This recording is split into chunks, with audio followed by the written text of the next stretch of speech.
بادروا بالأعمال فتنا كقطع الليل المظلم يصبح الرجل مؤمنا ويمسي كافرا ويمسي مؤمنا ويصبح كافرا يبيع دينه بعرض من الدنيا।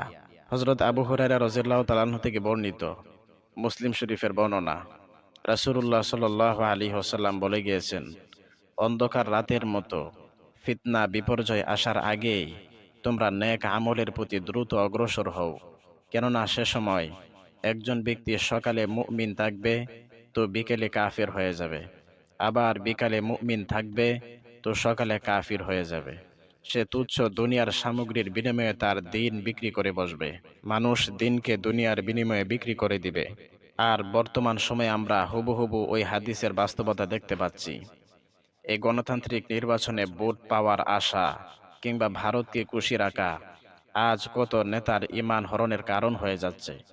কেউ বলেছে রোজা আর পূজা মুদ্রার এপিঠ আর ওপিঠ, নাউজুবিল্লাহি মিন যালিক।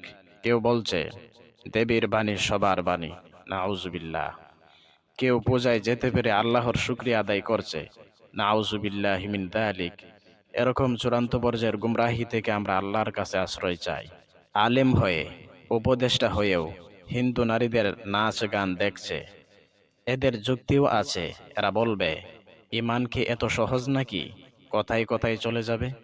এদের কাছে ব্যাখ্যাও প্রস্তুত। আমরা নিরাপত্তার জন্য গিয়েছিলাম, যদিও নিরাপত্তা দেওয়ার ইচ্ছে থাকলে প্রশাসনের সাথে বৈঠক করলে, কথা বললে অবস্থা জানলেই হতো। ঈমানি গায়রত যাদের নেই তারা কখনো ভাববে না এই পূজার মাধ্যমে আমার রব, আমার সৃষ্টিকর্তার সঙ্গে শিরক করা হচ্ছে। একজন মুমিনের অন্তর অনুভব করে তার রব কষ্ট পাচ্ছে, রাগান্বিত হচ্ছে, তবুও কিভাবে সে ধর্মীয় সম্প্রীতির নামে সেই কাজে শরিক হতে পারে? এদের অবস্থা এমন, মসজিদ ইমানদার, মন্দির হিন্দু, গির্জায় খ্রিস্টান, বৌদ্ধদের মন্দিরে বৌদ্ধ, যেন কোরআনে সূরা বাকারার সেই আয়াতের প্রতিচ্ছবি। যখন তাদেরকে জিজ্ঞাসা করা হয়, তারা বলে আমরা ঈমান এনেছি, কিন্তু আল্লাহ তাআলা বলেন আসলে তারা ঈমানদার নয়।